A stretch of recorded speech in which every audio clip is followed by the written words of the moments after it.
Welcome to Man Does Tech, where I solve the problems you didn't even know you had.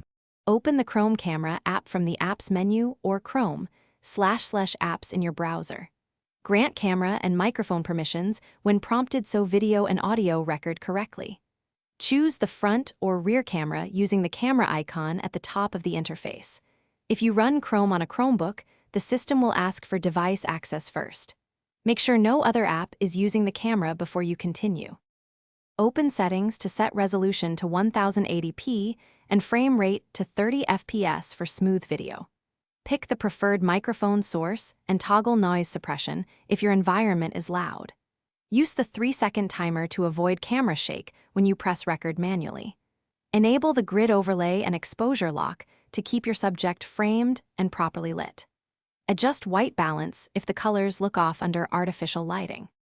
Tap the red record button to start recording and tap it again when you want to stop. Your video will save automatically to the Downloads folder or the folder you configured in Chrome settings. Open the Files app to rename, trim, or move the video to a different folder for backup. Use the Share menu to send files via email, messaging, or upload to cloud storage. Confirm the saved file plays back at 1080p before you delete any source clips. Thanks for watching. If you found this helpful, don't forget to like and subscribe.